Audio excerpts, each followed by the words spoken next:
Biochemistry के top 100 MCQ important MCQ को cover कर रहे हैं। आज दूसरा भाग है। आइए चलिए देखते हैं दूसरे भाग में किस तरह के क्वेश्चन उठाए जाने वाले हैं। ठीक है, चलिए। तो बहुत इंपॉर्टेंट क्वेश्चन है, अच्छे तरीके से आप टॉप 100 एमसीक्यू को फिल करिएगा। जल्दी इसको कवर करके फिल इन द ब्लैंक लेके आएंगे। क्वेश्चंस आपके स्क्रीन के सामने है, सही आंसर दीजिएगा, जो आपको समझ में आएगा वही बताइएगा। सारी चीजें आप पढ़ चुके हैं, कुछ चीजें जो है जो टॉप 20 में नहीं पढ़ाया गया था फिर भी एमसीक्यू में दिया जाता है कि आप थोड़ा सा आपको वो टॉपिक स्ट्रांग हो सके। ठीक है, बाकी तो हम बताएंगे ही बताएंगे। ओके, नहीं डरने की बात नहीं है। बहुत डर लग रहा है, जैसे कि डर काहे के लिए डर है यार? बेटी यूपी कोई भूत ऊत है क्या?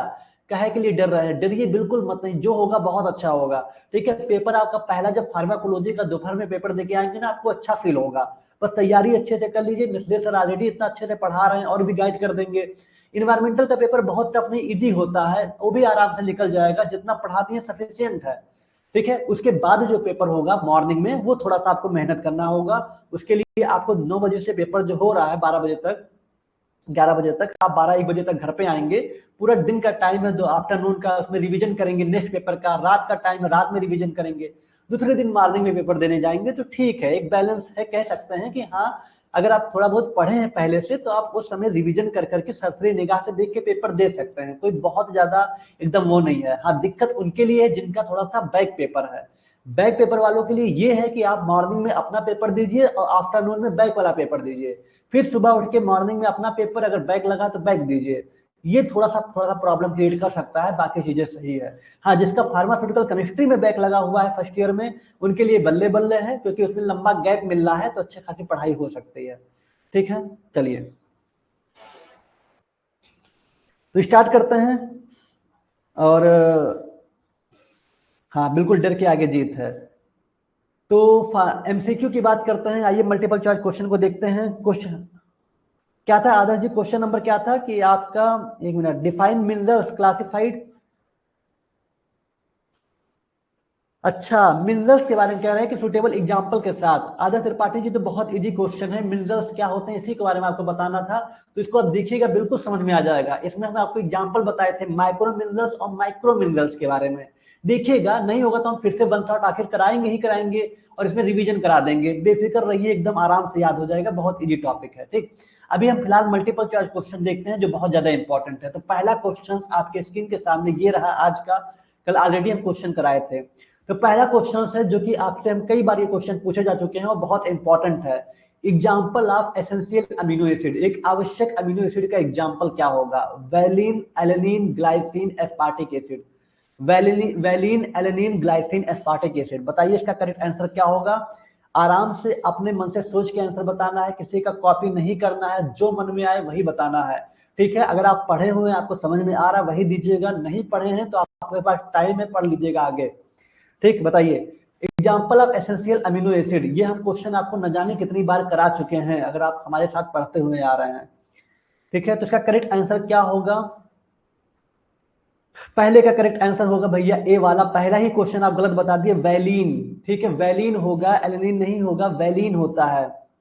ठीक है, पहले का करेक्ट आंसर होगा वैलिन। पहला ही क्वेश्चन आप लोग क्या बताएं, एसेंशियल अमीनो एसिड पूछ रहा था। हम आपको बताए थे essential amino acid, non essential amino acid और एक, बिल्कुल सही। पहले का देखिए कहां पढ़ाए थे, ये देखिए, एक एसेंशियल है, नॉन एसेंशियल है, कंडीशनली एसेंशियल है।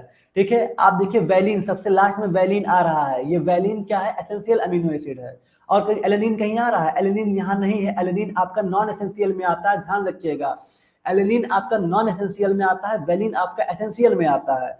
और आपका क्या है? ग्लाइसिन। ग्लाइसिन कहाँ पे है? ग्लाइसिन आपका ये भी नॉन एसेंशियल में कहेंगे, क्योंकि ये कंडीशनली एसेंशियल है, कभी कभी इसकी आवश्यकता पड़ती है। ठीक है, ये भी आपका एसेंशियल नहीं है, ग्लाइसिन भी।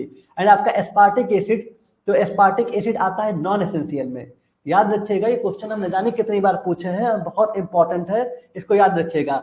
हिस्टिडीन हो गया, लाइसिन, लाइसिन हो गया, वैलिन हो गया, ल्यूसीन हो गया, ये सब आपके किस में आते हैं? एसेंशियल अमीनो एसिड में, जो आवश्यक है। ओके, तो पहला क्वेश्चन हो गया करेक्ट का, पहले का ए राइट आंसर है। ध्यान रखिए, गलती मत करिएगा, 2-3 बार उसको पढ़ा चुके हैं। ठीक है, चलिए तो इसको याद कर लीजिएगा अपने हिसाब से, दो तीन इंपॉर्टेंट है वो। आगे बढ़ते हैं, देखते हैं क्वेश्चन नंबर पहले का, पहला का ही राइट आंसर है।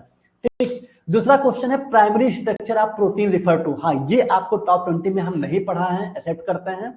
इसको हम मेन क्लास में पढ़ाए हुए हैं, जो हमारे साथ स्टार्टिंग से पढ़े हैं, इसको हम थोड़ा सा रिवीजन करा देंगे, बता देंगे आपको क्या चीजें हैं, बहुत आराम से हो जाएगा। इस प्रोटीन का प्राइमरी स्ट्रक्चर, प्राथमिक स्ट्रक्चर, जिसको हम कहेंगे 1 degree structure of protein, 1 degree structure of protein, ये हम आपको वहां नहीं पढ़ाए थे, लेकिन थोड़ा कभी कभी आ जाता है। ठीक है, बहुत सारे बच्चे हमारे साथ पढ़े हैं, बहुत सारे स्टूडेंट्स पढ़े हुए हैं, लेकिन जो नहीं पढ़े उनको बता देंगे। देखिए क्या होता है, अल्फा हेलिक्स होता है, बीटा प्लेटेड शीट होता है, सीक्वेंस ऑफ अमीनो एसिड या folding of protein chain. Protein का प्राइमरी स्ट्रक्चर या 1 डिग्री स्ट्रक्चर क्या होता है, sequence of amino acid, C right answer है। बहुत अच्छा, आपके आंसर बहुत अच्छे आ रहे हैं, आप पढ़ें इसके बारे में, सीक्वेंस ऑफ अमीनो एसिड। ठीक है, देखिए कहां पे पढ़े थे, देखिए प्राइमरी स्ट्रक्चर ऑफ प्रोटीन की बात करें तो इसमें कुछ नहीं करना है, बस अमीनो एसिड का एक सीक्वेंस है। ये गोला जो दिख रहा है ना, ये अमीनो एसिड है, ये अमीनो एसिड का जो सीक्वेंस दिख रहा है ना, यही क्या है, प्राइमरी स्ट्रक्चर है प्रोटीन का। आपको अगर एग्जाम में आता है तो यही अमीनो एसिड बना देना है, अमीनो एसिड है ये। और ये जिस बॉन्ड से जुड़ा हुआ है, इस बॉन्ड को क्या बोलते हैं, कौन सा बॉन्ड है ये कौन सा बॉन्ड है, पेप्टाइड बॉन्ड। पेप्टाइड बॉन्ड, ध्यान दीजिएगा, पेप्टाइड बॉन्ड से जुड़ा हुआ है और ढेर सारे एक अमीनो एसिड का सीक्वेंस है, यही प्राइमरी स्ट्रक्चर या 1 डिग्री स्ट्रक्चर होता है किसका, प्रोटीन का। ठीक, ध्यान रखिएगा, पेप्टाइड बॉन्ड से जुड़ा होता है, अमीनो एसिड सब ढेर सारे लगे होते हैं, यही प्राइमरी स्ट्रक्चर 1 डिग्री स्ट्रक्चर होता है प्रोटीन का। तो sequence of amino acid, amino acid का जो सीक्वेंस है वही प्राथमिक स्ट्रक्चर 1 डिग्री स्ट्रक्चर है। ठीक, चलिए आगे बढ़ते हैं। दूसरा है, तीसरा क्वेश्चन है secondary structure of protein. Protein का जो सेकेंडरी स्ट्रक्चर है, मतलब 2 डिग्री स्ट्रक्चर, वो 1 डिग्री स्ट्रक्चर था, ध्यान दीजिएगा ये 1 डिग्री स्ट्रक्चर था, ये आपका 2 डिग्री स्ट्रक्चर क्या होगा, पेप्टाइड बॉन्ड होगा, alpha helix and beta sheet होगा, डाइसल्फाइड बॉन्ड होगा या क्वाटरनरी एसोसिएशन होगा। बताइए सेकेंडरी स्ट्रक्चर कैसा होता है प्रोटीन का, 2 डिग्री स्ट्रक्चर कैसा होता है। कोई बात नहीं, नहीं आ रहा होगा तो हम बताएंगे, बेफिक्र रहिए। देखिए सेकेंडरी स्ट्रक्चर प्रोटीन का कैसा होता है, वो अल्फा हेलिक्स और बीटा प्लेटेड शीट होता है, बी राइट आंसर है। कैसे है थोड़ा देख लेते हैं।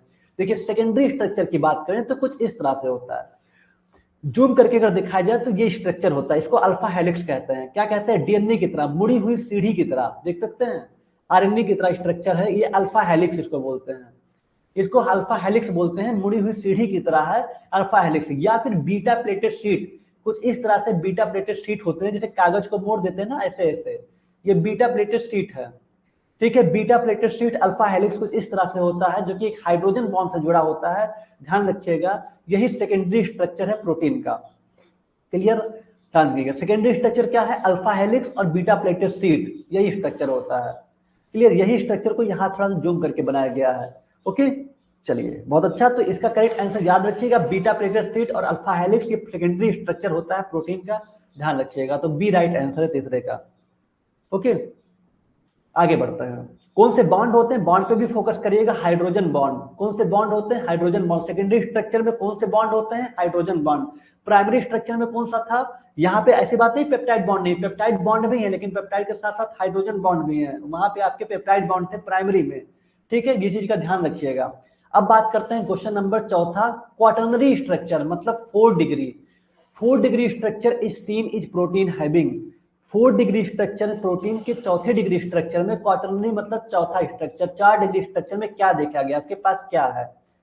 ठीक है, सिंगल पॉलीपेप्टाइड चेन होता है उसके पास, ओनली अल्फा हेलिक्स होता है, मोर देन 1 पॉलीपेप्टाइड चेन होता है, या ओनली बीटा शीट्स होता है। सिंगल पॉलीपेप्टाइड चेन केवल अल्फा हेलिक्स, एक से ज्यादा पॉलीपेप्टाइड चेन या केवल beta sheet. Quaternary structure 4 degree structure क्या है प्रोटीन का, इसको आपको बताना है। जो नए बच्चे, नए थोड़ा सा जो टॉप 20 देखे हैं, सोच रहे होंगे सर ये सब क्वेश्चन कहाँ से ले आए, ये तो हम पढ़े ही नहीं है। हाँ मानते हैं, इसको आप नहीं पढ़े, लेकिन थोड़ा सा पढ़ लीजिए, इंपॉर्टेंट है। 1 डिग्री, 2 डिग्री, 3 डिग्री, 4 डिग्री, ये आपके एमसीक्यू वगैरह में पूछे जा सकते हैं, या फिर आपसे 1 सेंटेंस में या फिर इन द ब्लैंक्स में पूछे जा सकते हैं। ठीक है, तो इसको आप अच्छे तरीके से थोड़ा सा देख लीजिएगा। ओके, तो इसका करेक्ट आंसर होगा, क्वाटरनरी स्ट्रक्चर की बात करें तो मोर देन 1 पॉलीपेप्टाइड चेन, एक से ज्यादा पॉलीपेप्टाइड चेन इसमें होते हैं। इसका एग्जांपल है हीमोग्लोबिन। ठीक है, हीमोग्लोबिन क्या होता है, क्वाटरनरी स्ट्रक्चर होता है प्रोटीन का। ठीक, जैसे देखिए ये क्वाटरनरी स्ट्रक्चर है, ये क्वाटरनरी स्ट्रक्चर 1 2 3 4, इसी को बोलते हैं क्वाटरनरी स्ट्रक्चर ऑफ प्रोटीन। इनमें क्या क्या होता है, इसमें एसोसिएशन ऑफ 2 या more polypeptide chain subunit into functional group, 2 या 2 से ज्यादा पॉलीपेप्टाइड चेन सब यूनिट होता है एक फंक्शनल ग्रुप प्रोटीन में जो जुड़ते हैं। ठीक है। इसमें जो बॉन्ड होते हैं हाइड्रोजन बॉन्ड और डाइसल्फाइड बॉन्ड, ध्यान दीजिएगा, हाइड्रोजन बॉन्ड और डाइसल्फाइड बॉन्ड ये आपके टर्सरी और आपके क्वाटरनरी दोनों में होते हैं। कौन से बॉन्ड हैं? हाइड्रोजन बॉन्ड, हाइड्रोजन बॉन्ड हो गया, डाइसल्फाइड बॉन्ड, डाइसल्फाइड ये एस सल्फाइड हो गया, दो है तो disulphide, hydrogen bond disulphide bond ये आपके क्वाटरनरी स्ट्रक्चर में होते हैं। एग्जाम्पल इसका हीमोग्लोबिन है। हीमोग्लोबिन का जो स्ट्रक्चर है कुछ ऐसा होता है जो आपका क्वाटरनरी स्ट्रक्चर है प्रोटीन का। ठीक है, ध्यान रखिएगा, ये क्वाटरनरी स्ट्रक्चर है प्रोटीन का। इसमें सब यूनिट होते हैं alpha 1 alpha 2 beta 1 beta 2, 2 alpha 2 beta. ठीक है, तो ये आपको ध्यान रखना है। ये आपको बेसिकली एमसीक्यू वगैरह में ही पूछा जाएगा, बहुत कम चांस है कि आपके शॉर्ट लॉन्ग में आए, लेकिन हाँ ध्यान रखिएगा। प्राइमरी स्ट्रक्चर जो कि अमीनो एसिड का सीक्वेंस होता है, पेप्टाइड बॉन्ड से जुड़ा होता है। सेकेंडरी स्ट्रक्चर होता है अल्फा सीट, क्या होता है, बीटा प्लेटेड सीट। ठीक है, अल्फा हेलिक्स और बीटा प्लेटेड सीट होता है सेकेंडरी स्ट्रक्चर, जिसमें हाइड्रोजन बॉन्ड भी होते हैं।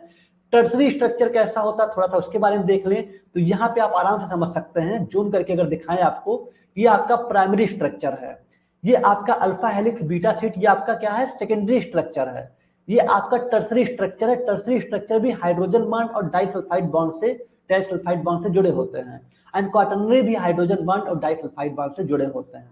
ठीक है, ध्यान रखिएगा, कुछ ऐसा होता है टर्सरी स्ट्रक्चर, जैसे बना देंगे और ऐसे 4 अगर बना देंगे तो आपका क्वाटरनरी हो जाएगा। ठीक है, इस तरह से। तो ये क्वाटरनरी स्ट्रक्चर है, ये आपका टर्सरी स्ट्रक्चर है, ये आपका बीटा प्लेटेड शीट होते हैं, और सर ये आपके सेकेंडरी है, ये प्राइमरी है। तो 1 डिग्री स्ट्रक्चर, 2 डिग्री, 3 डिग्री और 4 डिग्री, ये ध्यान रखिएगा, बहुत इंपॉर्टेंट है। ठीक, चलिए एग्जाम्पल हीमोग्लोबिन है, ध्यान रखिएगा। ओके, तो समझ में आया यहाँ तक? तो ये आपके कौन से क्वेश्चन थे, चौथे क्वेश्चन तक। यहाँ तक का क्लियर हो पाया सभी को? पोल वाला ऑप्शन हम नहीं समझ पा रहे हैं, पोल कैसे होगा, इसको ध्यान से करते हैं। तो आप ध्यान रखिएगा, primary structure, secondary, tertiary, quaternary, 4 structure होते हैं, कौन से बॉन्ड से जुड़े होते हैं, याद रखिएगा। अब आते हैं क्वेश्चन नंबर 5वें पे। 4 क्वेश्चन उम्मीद करते हैं आपको समझ में आया होगा, नहीं आया होगा तो फिर आप उसको अच्छे से करिएगा। ठीक, चलिए, biuret test is used for detection of, biuret test का बताइए क्या पता लगाने के लिए हम बायरवेट टेस्ट करते हैं। ठीक है, बायरवेट टेस्ट, ब्यूरेट टेस्ट जिसको कह सकते हैं, कि ब्यूरेट टेस्ट क्या पता लगाने के लिए करते हैं, कार्बोहाइड्रेट, लिपिड्स, प्रोटीन या विटामिन?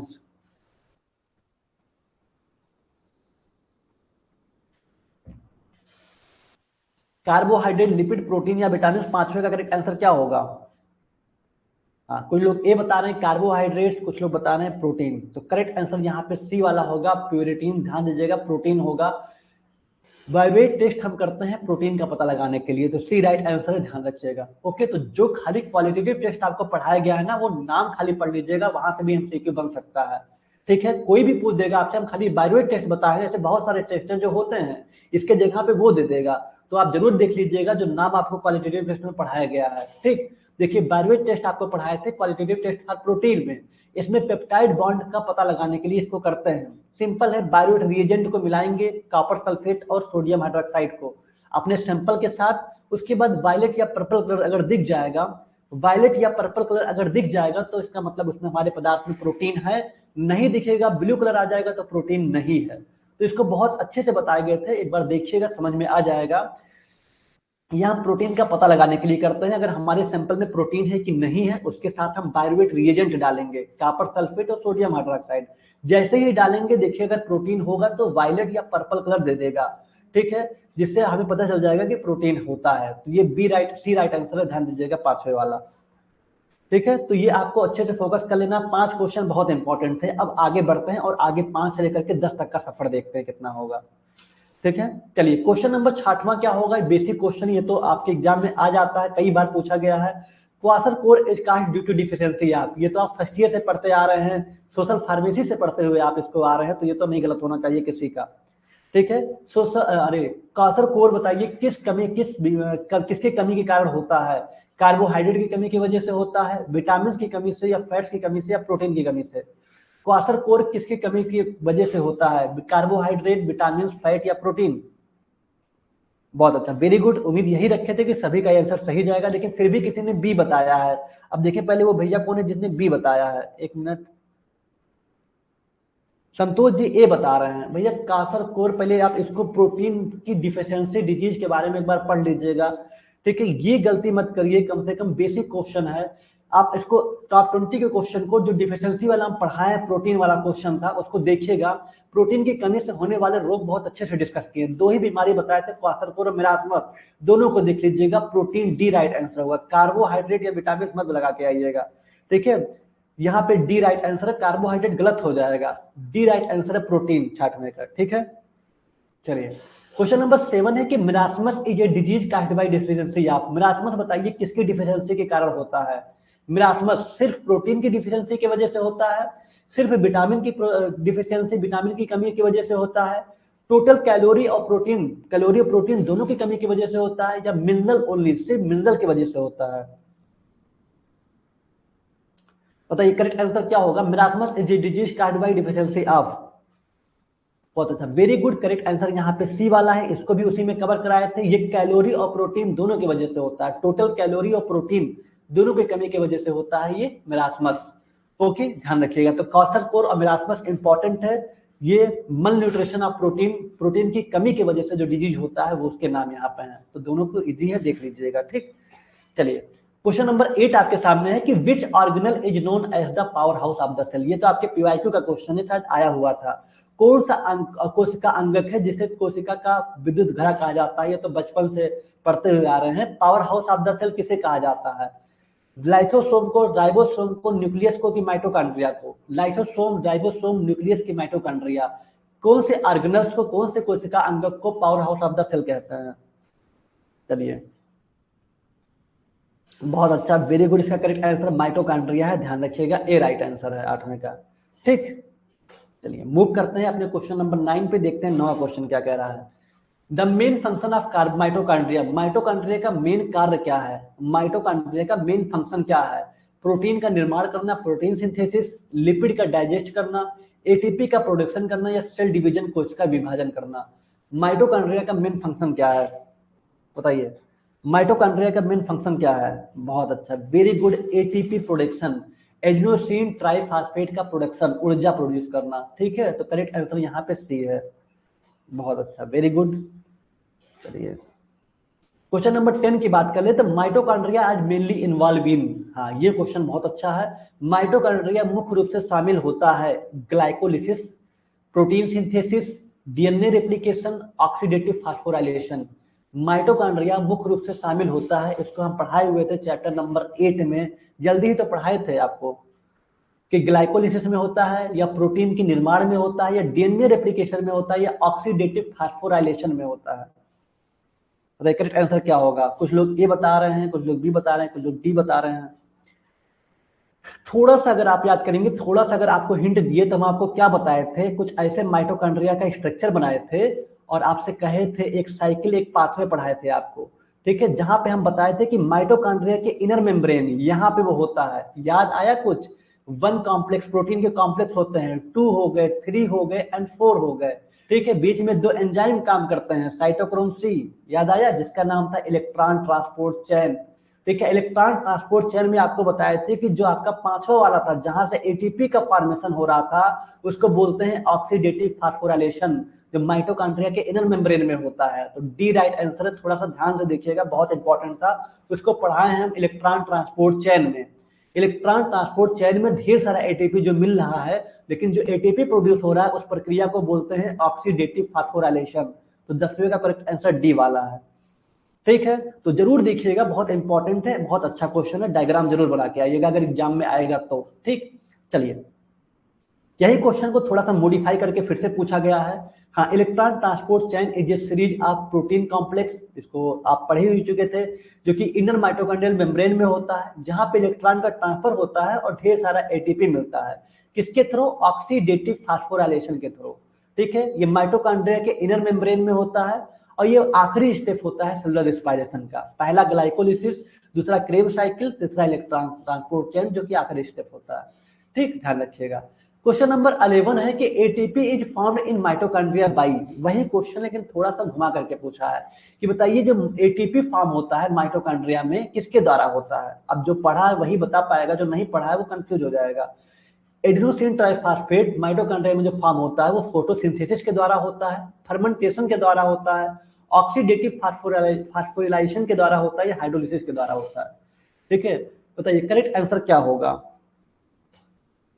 अगर आपके एग्जाम में इलेक्ट्रॉन ट्रांसपोर्ट चेन ना पूछ करके ऑक्सीडेटिव फास्फोराइलेशन पूछ रहा है, तब भी आप पहले इलेक्ट्रॉन ट्रांसपोर्ट चेन को बता करके फिर लास्ट में आप ऑक्सीडेटिव फास्फोराइलेशन जहां पे एटीपी निर्माण हो रहा है उसको बता दीजिएगा।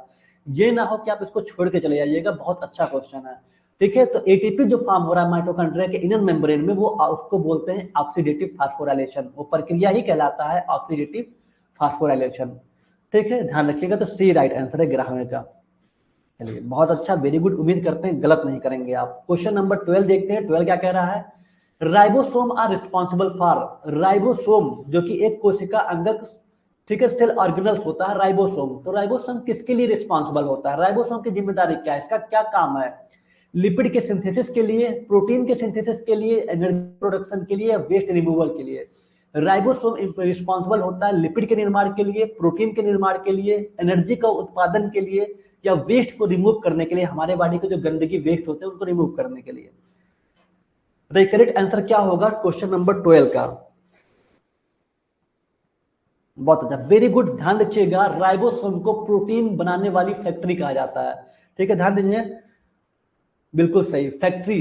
क्वेश्चन नंबर इसका 12 का जो है आंसर बी होगा, प्रोटीन सिंथेसिस। ठीक है, प्रोटीन बनाने वाली फैक्ट्री, मशीन कहा जाता है राइबोसोम को। तो ribosome are responsible for protein synthesis. ठीक है, कहां पढ़े थे? ध्यान रखिएगा। राइबोसोम क्या होता है? टिनी सेल स्ट्रक्चर, एक छोटा सेल स्ट्रक्चर होता है, अंगक होता है, ऑर्गेनल होता है, that work like a protein making machine. Ribosome एक छोटा सेल स्ट्रक्चर है जो प्रोटीन बनाने वाली मशीन की तरह काम करता है। ठीक है, it read the instruction of mRNA, ये मैसेंजर आरएनए की इंस्ट्रक्शन पढ़ता है और अमीनो एसिड को मिलाकर प्रोटीन बनाता है। ठीक है, और join amino acid together to form protein. Messenger RNA के इंस्ट्रक्शन को पढ़ के, क्योंकि आरएनए भी प्रोटीन बनाने में निर्माण करता है, तो मैसेंजर आरएनए के इंस्ट्रक्शन को पढ़ के कई सारे अमीनो एसिड जोड़ के प्रोटीन बनाने का काम करता है ये राइबोसोम। इसीलिए इसको प्रोटीन मेकिंग मशीन कहा जाता है या प्रोटीन बनाने वाली फैक्ट्री कहा जाता है। तो यहाँ बी राइट आंसर है ब्राह्मण का, ध्यान रखिएगा। ठीक, चलिए आगे देखते हैं। क्वेश्चन नंबर 13 कहता है ribosome are composed of. Ribosome किससे कंपोज होता है? क्या क्या चीज में शामिल होता है? वही क्वेश्चन होता है ना, अलग अलग पूछा जाता है। अब हो सकता है आपके पेपर 2026 में कुछ और पूछ ले राइबोसोम के बारे में। तो वही होता है ना कि टॉपिक यही रहता है, लेकिन थोड़ा बहुत मॉडिफाई करता है एग्जामिनर क्वेश्चन में।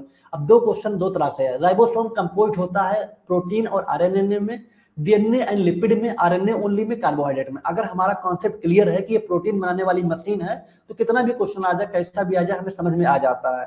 देखिए बाकी क्वेश्चन को देखिए, राइबोसोम का डीएनए और लिपिड से क्या मतलब है? RNA only. अगर ओनली ना लगा होता तो कहते हैं हाँ ये क्वेश्चन कंफ्यूजिंग है, लेकिन सिर्फ आरएनए नहीं, गलत हो जाएगा। कार्बोहाइड्रेट नहीं, तो पहला ही राइट आंसर है प्रोटीन और आरएनए। ठीक है, प्रोटीन, आर का मतलब राइबोसोमल आरएनए, आर यहाँ पे लिखा हुआ है राइबोसोमल आरएनए, तो प्रोटीन एंड आर आरएनए ये राइबोसोम कंपोज होता है। ठीक है, तो ए राइट आंसर है तरहवे का, ध्यान रखिएगा। ठीक, चलिए बहुत अच्छा। 14वां क्वेश्चन है कि plasma membrane is also called. Plasma membrane को और किस नाम से जाना जाता है? प्लाज्मा मेम्ब्रेन को और किस नाम से जाना जाता है? प्लाज्मा मेम्ब्रेन को हिंदी में बोलते हैं, प्लाज्मा मेम्ब्रेन को हिंदी में बोलते हैं, क्या बोलते हैं यार, अभी देखिए याद था भूल गए। प्लाज्मा मेम्ब्रेन को हिंदी में बोलते हैं कोशिका झिल्ली शायद, राइट? प्लाज्मा मेम्ब्रेन को हिंदी में क्या बोलते हैं? कोशिका झिल्ली बोलते हैं शायद ना। हिंदी मेरा थोड़ा कमजोर हो गया है। Plasma membrane is also called nuclear membrane, cell wall, cell membrane या बेसमेंट मेम्ब्रेन? बताइए, nuclear membrane, cell wall, cell membrane या बेसमेंट मेम्ब्रेन? करेक्ट आंसर क्या होगा?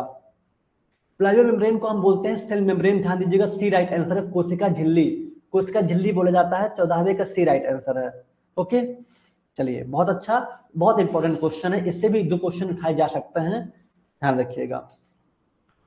Plasma membrane is mainly composed of. अब बताइए ये किससे कंपोज होता है? जो प्लाज्मा मेम्ब्रेन, जिसको हम सेल मेम्ब्रेन कहते हैं, जिसको हम कोशिका झिल्ली कहते हैं, ये किस चीज से शामिल होकर बना है? कंपोस्ट का मतलब होता है कि इसमें क्या क्या चीज शामिल है। तो बताइए प्लाज्मा मेम्ब्रेन किस चीज से शामिल है? इसमें मुख्य रूप से क्या शामिल होता है? कार्बोहाइड्रेट शामिल होता है, सिर्फ प्रोटीन शामिल होता है, डीएनए शामिल होता है, या फास्फोलिपिड एंड प्रोटीन होते हैं? बताइए करेक्ट आंसर क्या होगा? बहुत अच्छा, वेरी गुड। इसका करेक्ट आंसर डी वाला होगा, phospholipid and protein. Plasma membrane जो होता है, सेल मेम्ब्रेन जो कोशिका झिल्ली होता है, ये फास्फोलिपिड और प्रोटीन का बना होता है।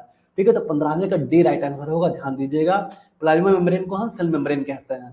ठीक, चलिए बहुत अच्छा, वेरी गुड, इसका डी राइट आंसर है। ओके, क्वेश्चन नंबर 15 तक आपका हो चुका। उम्मीद करते हैं 15वें क्वेश्चन तक समझ में आया होगा आपको। खाली जो पहला था primary structure, secondary structure, tertiary and quaternary structure of protein, ये आप लोग के लिए थोड़ा नया था, वही आप लोग को समझ में आया होगा जो नए बच्चे हैं। बाकी क्वेश्चन तो आपके लिए सारे बहुत इजी थे। ठीक, क्वेश्चन नंबर 16 आपके सामने है, fluid mosaic model. Fluid mosaic model explain the structure of, बताइए fluid mosaic model explain the structure of, किस स्ट्रक्चर को एक्सप्लेन किया गया था फ्लूइड मोजिक मॉडल के द्वारा? Fluid mosaic model explain the structure of nucleus, mitochondria, plasma membrane, ribosome. बताइए correct answer क्या होगा?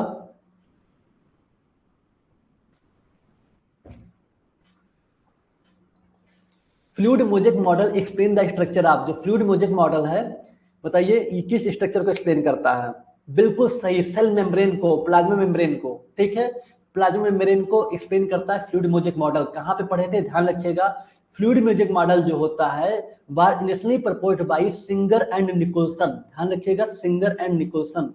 ठीक है, दो साइंटिस्ट थे, एक का नाम था सिंगर और एक का नाम था निकोलसन, इन 1972 1972 ईस्वी में सिंगर और निकोलसन नामक साइंटिस्ट ने इसे कहीं ना कहीं प्रपोज किया था।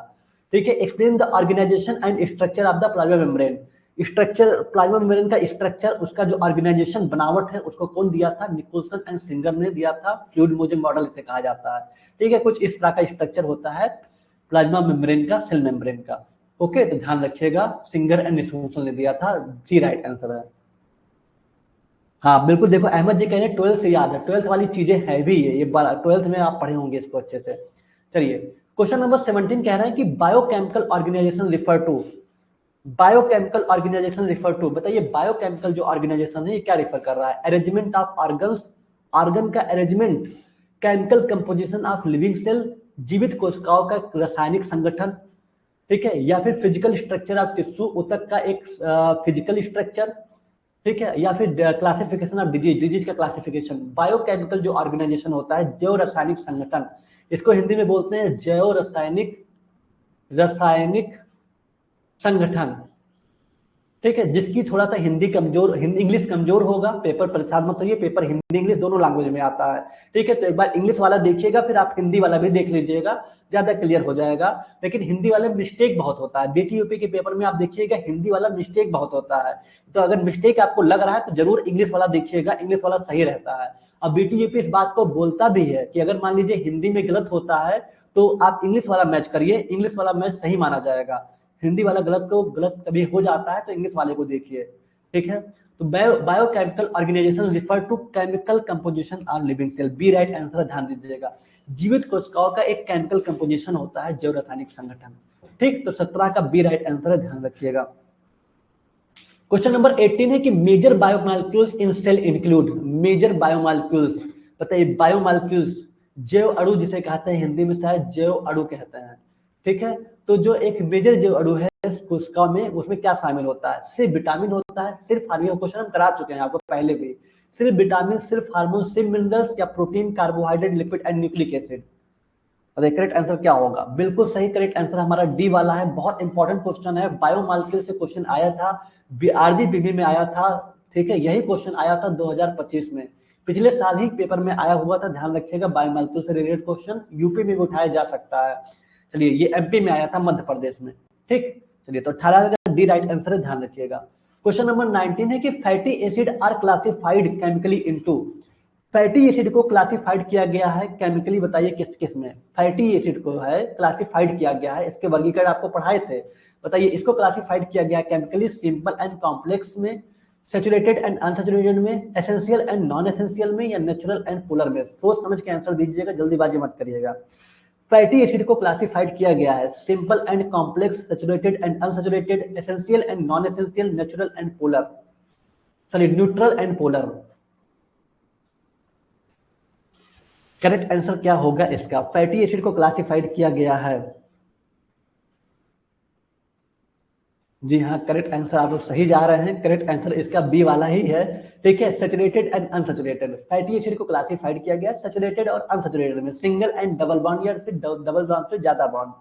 ठीक है। सैचुरेटेड एंड अनसैचुरेटेड में इसको क्या किया गया है, क्लासिफाइड किया गया है, वर्गीकृत किया गया है। तो बी राइट आंसर है, ध्यान रखिएगा। ठीक, चलिए। फैटी एसिड को it can be saturated no double bond या unsaturated one or more double bond में इसको कहीं ना कहीं क्लासिफाइड किया गया है।